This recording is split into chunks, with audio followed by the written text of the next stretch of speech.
human nature is, it's incredibly predictable when it comes to how we view progress. Oh, absolutely. We are completely obsessed with the before and after. Right. We want the highlight reel. I mean, we want those dramatic photos or that satisfying cinematic montage where the hero trains for like 30 seconds to a great soundtrack and then suddenly wins the championship. Yeah, or that clean jump cut from packing a single neat cardboard box to, instantly kicking your feet up in a brand new house. Exactly. We want the definitive start and we want the victorious finish. But the messy, confusing, agonizingly slow middle, we would all strongly prefer to just fast forward right through that. Which is pretty much impossible to do in real life. Right. So, welcome to today's deep dive. If you're listening to this right now, whether you're, on a commute, prepping for a meeting, or just trying to figure out your own next step, our mission today is to dig into that messy middle. And we have a really fascinating source for this. We do. We are looking at a set of notes and commentary by Mrs. Lee Carl, and it's titled Stages of the Divine Journey, From Deliverance to Possession. Yeah, and just to give you some context on these notes, Carl is analyzing Numbers chapter 33 from the Bible, but she isn't approaching it merely as a historical ledger. Right, it's not just ancient history. No, not at all. She's looking at it as an ancient blueprint for sudden transitions, the psychology of unpredictable layovers, and, well, the literal baggage we carry into new seasons of life. Which is what makes this so incredibly relevant for you, the listener. Because whether you read this text as theology or just pure literature, the mechanics of how human beings handle wandering are universal. Yeah, the human experience of being stuck in the middle doesn't really change. Exactly.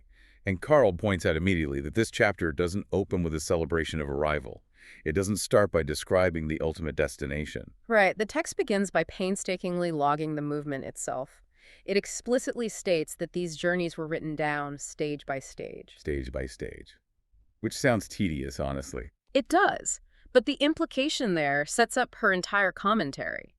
Carl notes that by meticulously documenting every single removal and encampment, the text is establishing that the destination is not the only thing of value. The process actually matters. Right. The specific uncomfortable shifting stages are, according to the text, deliberately ordained and marked. So let's look at the first mark on that map, which is the Great Exit.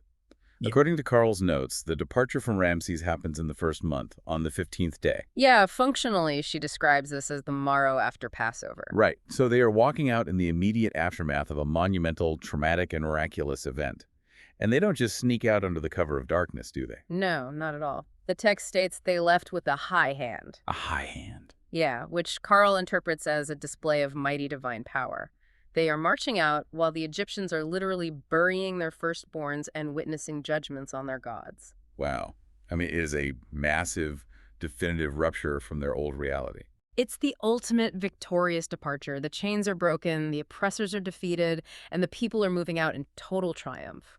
And this is where it gets real. The very next stage is where the highlight reel completely crashes. Oh, big time. Because they don't march from that incredible victory straight into paradise. Instead, the route immediately takes a sharp, jagged turn.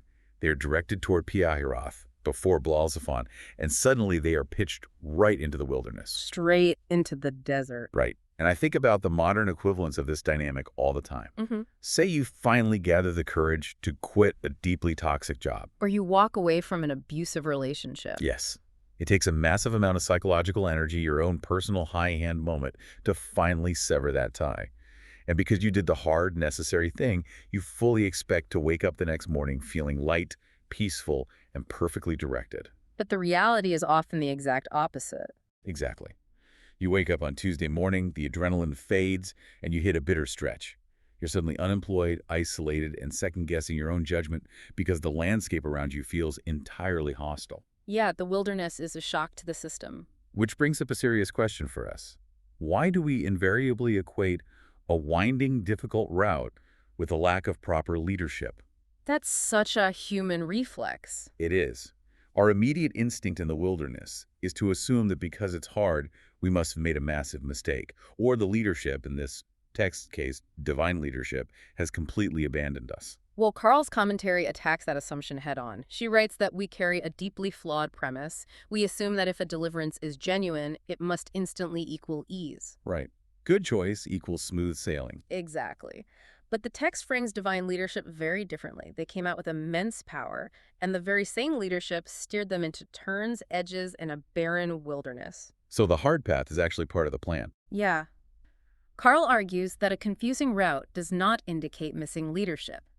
God ordains the final destination, yes, but according to this text, he also deliberately ordains the confusing stages required to get there. I mean, that makes sense. The straight line we want doesn't break our old dependencies. The wilderness does. Right. The path isn't straight because the people walking it aren't ready for the destination yet. That completely dismantles the myth that making the right choice shields you from immediate hardship. And the specific stops on the itinerary really prove how volatile that preparation process actually is. Oh, it's incredibly volatile. The source material outlines this totally unpredictable sequence. First, they hit Mara, which is explicitly noted as a Biddle place. But the very next stop is Elam. And Elam is an oasis. Right. The notes highlight that it features 12 fountains of water and 70, so 70 palm trees. It's a place of immense visible provision right on the heels of bitterness. But they don't get to build a city there. They eventually had to pack up, leave the shade of those 70 palm trees, move through the wilderness of sin, and they ultimately arrive at a place called Rephidim. And Rephidim is a total contrast. Complete contrast. There is absolutely no water for the people to drink. They transition from an abundance of fountains to a bone-dry desert. Yeah, and this specific contrast allows Carl to explore the mechanics of provision. She actually includes a personal reflection in her notes here, stating that a human life naturally fluctuates between times of deep, refreshing water and times of severe drought. I mean, we've all been there. For sure. But the pattern she identifies in the biblical text is that supernatural provision is required and shows up in both extremes. How so?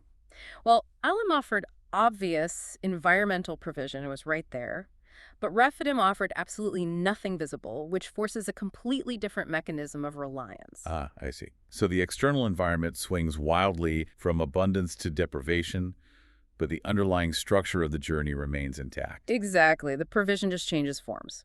I really see the thematic value in contrasting an oasis with a desert. But the commentary then moves into a section of the text that, frankly, tests the patience of anyone trying to read it. You mean the list of names? Yes, the massive list. After Rephidim, the text launches into a sprawling, dense list of locations. They travel from Kibroth-Hattaavah to Hazeroth, down to Rithma, through Makaloth, Tara, Mithka, and eventually hit Hashmona. It is quite the itinerary. Let's be honest about the experience of reading this. It sounds like someone dictating an ancient bus schedule. It does. It's monotonous. So I have to challenge this. If we are trying to extract life insights here, why should you, the listener, care that someone logged a dozen hard-to-pronounce towns where apparently nothing of historical significance occurred? Well, your reaction to that list is exactly how the human mind processes periods of stagnation. Like it's pointless. Right. It feels sterile. But Carl pulls a profound insight from that very monotony. She argues that this logbook is evidence. It serves as tangible proof that heaven keeps a meticulous record of every single removal and every single mundane stop. Wait, I have to push back on that a bit. Okay, go ahead. Isn't that just a theological comfort blanket? Yeah. Because if I am stuck in a miserable, boring layover in my career, let's say I'm 3 years into a middle management role where I feel completely invisible knowing that someone wrote it down doesn't pay my rent or advance my goals, what is the actual utility of this record? That's a fair question. The utility is in recognizing intentionality. The human tendency, what Carl refers to as our flesh, is to panic during these stagnant periods. Oh, we totally panic. Right. We scream that nothing is happening, that we are wasting our potential, and our instinct is to force a premature move just to escape the boredom. We just want to do something, anything. Exactly.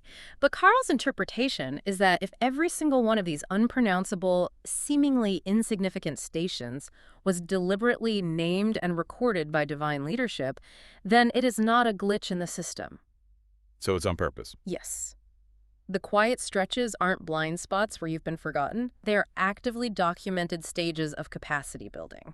So the waiting room isn't a penalty box.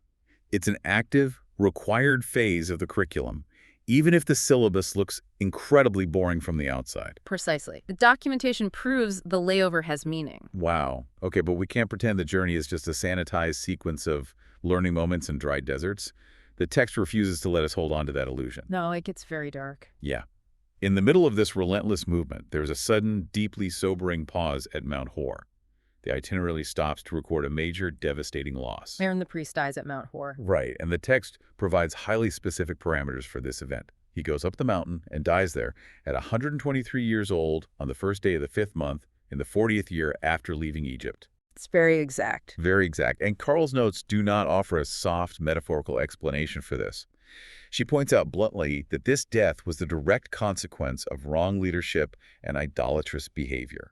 Which introduces a harsh reality about how transitions actually work. Carl notes that without mercy, anyone could wander their entire life, completely lost to their own missteps. Just going in circles. Yeah, and the mechanism of Aaron's failure is critical here. You cannot lead a people into a new, promised territory if your own internal compass is still fundamentally compromised by the idolatry of the place you left. That is heavy. It is. Aaron's leadership failure wasn't just a mistake. It acted as a barrier that physically prevented him from crossing the threshold.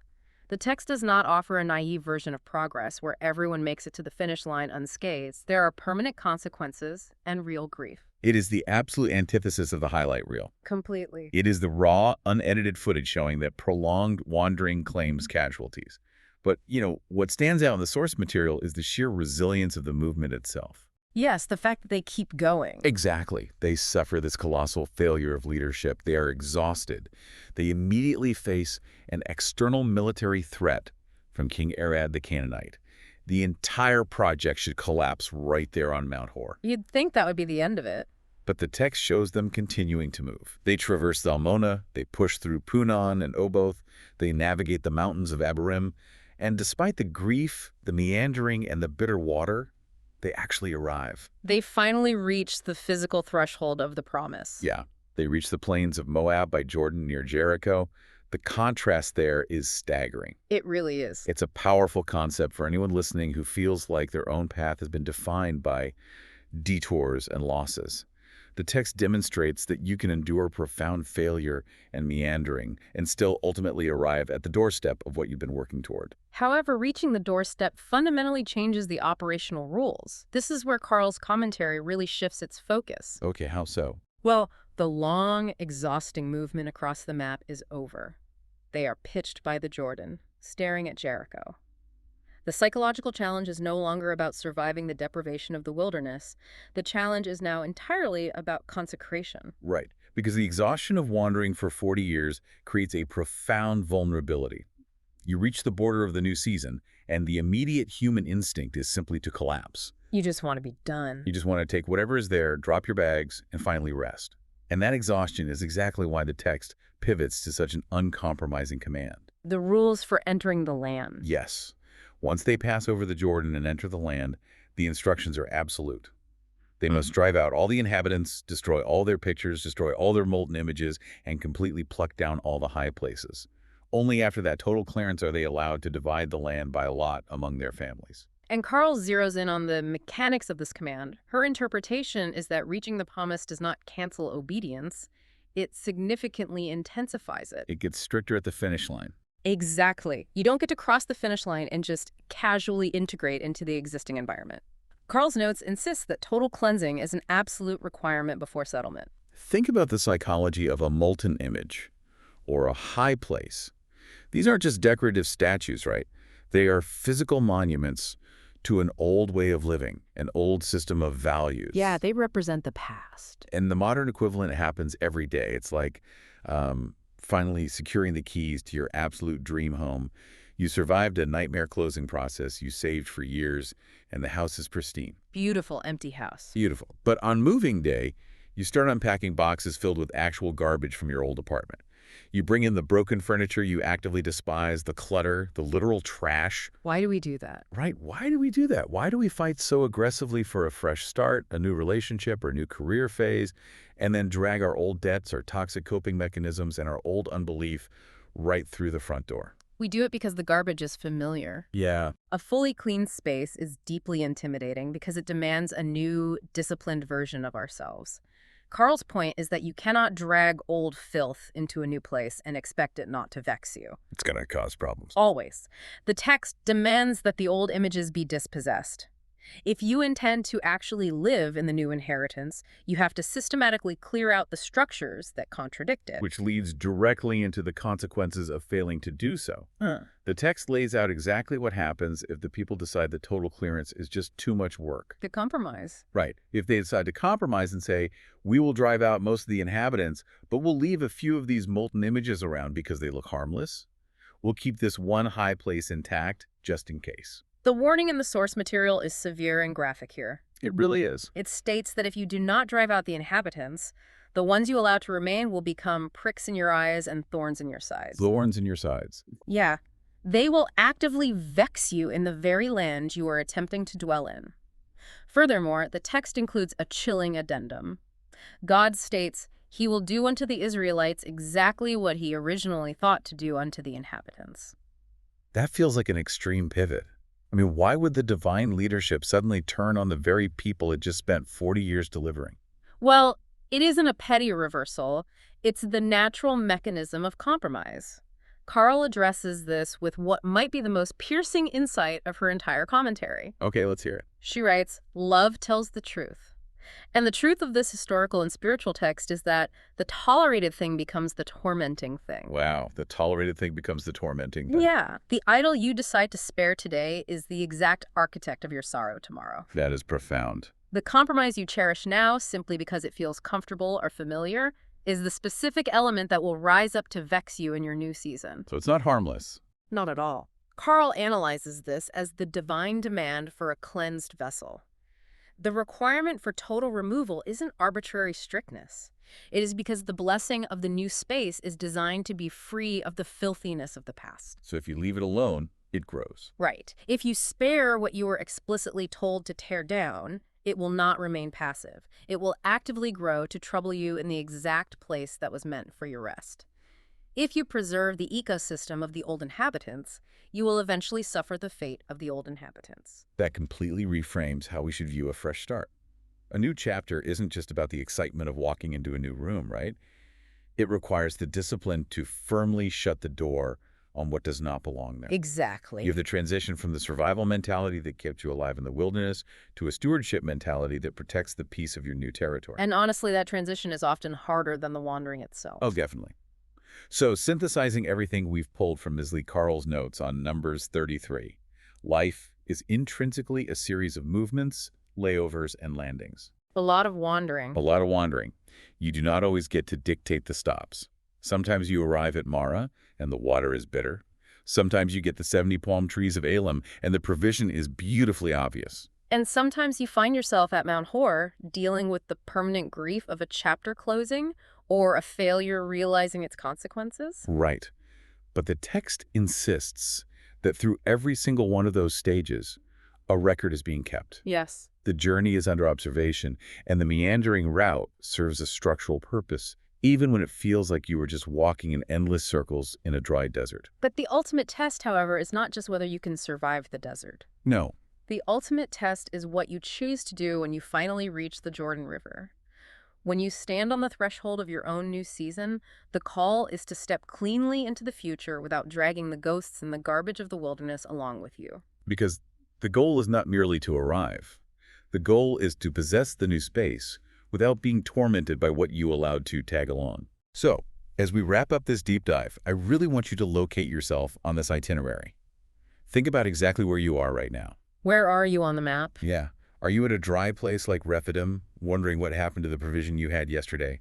Are you stuck in one of those unpronounceable, monotonous layovers where it feels like absolutely nothing of value is happening? Or are you currently standing at your own Jordan River? Right. Looking across at a fresh start, trying to decide what familiar baggage you finally like to abandon on the riverbank. And as you evaluate where you are, consider one final thought that builds directly on Carl's premise. We discussed how heaven keeps a meticulous record of every mundane stop, proving that no removal is without purpose. The detailed logbook. Right. If it is true that the boring stops are deliberately documented, well, what if the quiet, uneventful, frustrating stage of life you are currently trying so desperately to fast forward through is actually the most crucial chapter being written about you? What if this stagnant layover is the exact place where you are building the capacity required to hold the promise you haven't reached yet? You might just be trying to skip the most important part of your own story.